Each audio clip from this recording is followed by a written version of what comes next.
Hello everybody and welcome to today's video. We are starting a new feature this week. I don't know if this is going to be a weekly feature or something that happens a bit more irregularly. I would like it to be a weekly feature, but given my schedule, that seems improbable. So I'm just going to put them up as I can. But what I want to do is a series of videos that look at the lesser known or underappreciated games that you can play on Sony PlayStation Deluxe. Now, I know that anybody that follows me on this channel knows that I have my issues with subscription services. I certainly have them with Game Pass. I have them with the non-gaming services like Spotify and Netflix and Apple Music and whatnot.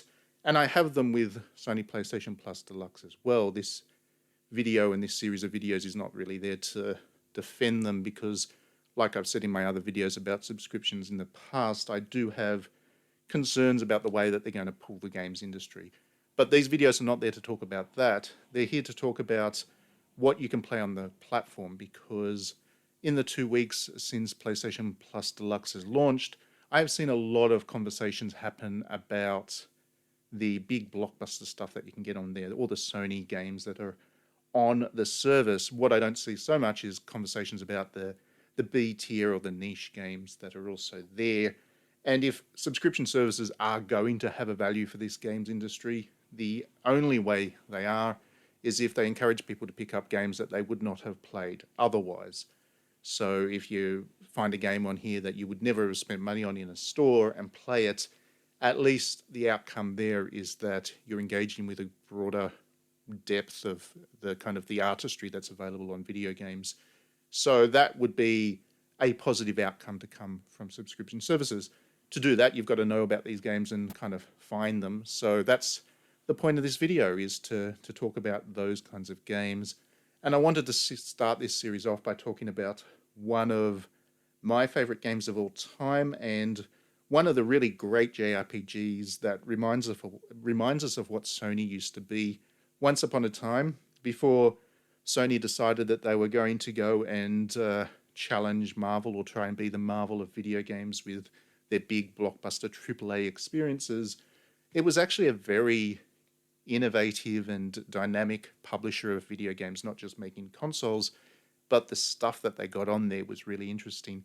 They were right up there with Square Enix as a publisher of JRPGs, and Wild Arms 3 here is in many ways the pinnacle of that. There are a lot of good Sony JRPGs, but I would say that this is arguably one of the best of them. It came out on the PlayStation 2, and it has such a great quality to it, because it has this nice contrast between being a very traditional JRPG in a lot of ways, not just in terms of the way it plays, but also its themes and stuff, but also being quite an interesting one in terms of exploring different ideas about how JRPGs can be presented, and mostly tell stories that are different to tradition.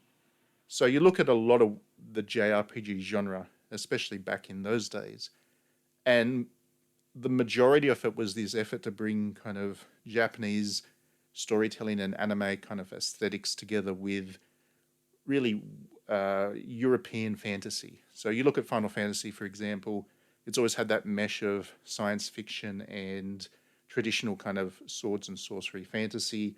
Dragon Quest is much the same, with a heavier emphasis on the anime. Breath of Fire, Phantasy Star was more kind of science fiction, but also again melded in with anime aesthetics and stuff. But again, science fiction, kind of a pulpy science fiction. What we didn't have so much of was JRPGs that explored more niche kind of genres of storytelling. We hadn't really had a JRPG series to explore the Western genre, for example, and that's what Wild Arms 3 does. It takes the American Western and turns that into a JRPG, and just from the aesthetics and the way that it's kind of structured, it's quite innovative in that. At the same time, it's also very traditional, and it borrows heavily from the Final Fantasy mold of how you make an RPG. You've got these four heroes, and they have this kind of predetermined fate that they're following, where Final Fantasy had crystals. this game has these kinds of arcs that allow you to make friends with various superpowered beasts and then absorb them and use their magic, and that's how you progress in terms of your magic systems. But the parallels are there. You've got 4 Heroes of Fate, you've got a kind of a medium that crystallizes their special abilities into a kind of a tangible form, and they go on a quest to really save the world.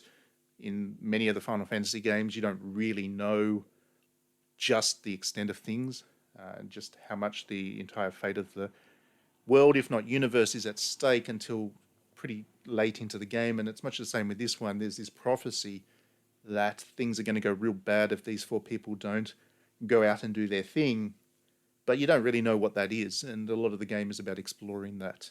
So you do have those traditional Final Fantasy or JRPG elements. The structure, the tone, the storytelling is very traditional, but then you have the aesthetics and some of the mechanics are very different because of the setting of the game. One of my favorite things about this one is, and it really does kind of tie into the Wild West theme, you don't really know where you need to go a lot of the time. You're told that you need to go to a shrine that's somewhere or go and find something out there in the wilderness, but that thing doesn't appear on the world map. You've got to find it. And you do that by getting clues from people that you talk to, and then heading out into the wilderness, and there's a button you can press that will start a search bubble as such. And if the place that you need to go, the destination, happens to be in that region, when you press the button, then and only then will it appear on the map. So it's this vast, featureless map for the start of the game, and it slowly fills in as you explore and discover bits and pieces. Some other bits and pieces aren't necessarily directly related to the quest as such. There might be like little signposts in the road or something, but they have bits of lore that help to fill you in about what's going on in the world, or point you in a vague direction to somewhere that's going to be important down the track. I really love this system, even more than the combat, which is great and very kind of traditional turn-based combat, which I really enjoy, more than the aesthetics, which I love. I think the colorful cel shading graphics just really sell this game. But it's that sense of Wild West exploration where you've got this vast place that, as far as you're aware, is empty, but as you explore, you fill it in.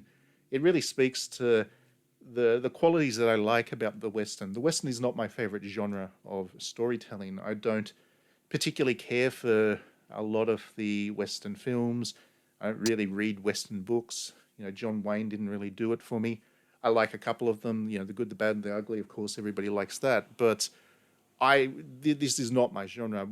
But this game just taps into the qualities that I do like about it so well that I just find this. It doesn't matter how many times I play it, and it has been quite a while since I last played it, but I just kind of get absorbed in it every single time, and I try to force myself to forget where stuff is, just so I can have that joy of rediscovering it all for the first time. If you are going to play Wild Arms 3 for the first time, if you never played it back on the PlayStation 2, then you're in for a treat, and I wish I could be in that position where you don't know what's going on. In fact, in 2022, it's probably even a stronger theme than it was back then. Back then, a lot of games didn't do a good job at telling you where to go, so you would always kind of putter around and figure it out for yourself as you went. These days, games are so good with signposting and directing you around the world that it's very hard to get lost, or very hard to not know where you need to go next. To play Wild Arms 3, it will probably feel like a bit of a throwback, a little bit obscure and obtuse to you the first time, because they really don't signpost. They just ask you to pay attention to conversations and do a bit of exploration of your own. But because there's that yearning gap now between how games are made and how this one was, you get that an even stronger sense that you're intrepid explorers out there on your own, and you're kind of relying on your own skills to even find where you need to go next. It's going to be a special thing, I think. And if you give it a chance, then I reckon it'll kind of hook you in pretty powerfully. It does take a while to get into, I will say. The going's quite slow at the start, and it does have this quite irritating intro where you have little chapters for each of the four main characters where they're by themselves, and it doesn't matter how many times I play it. Every time I play it, I just want to get through those so I can get the team together and actually start the adventure at full. But if you get about 2 hours into it, I think the qualities of it will start to appeal to you, and yeah, you'll be lost for a very long and entertaining adventure then. So do let me know. That's the end of this video. Do let me know your thoughts about Wild Arms 3.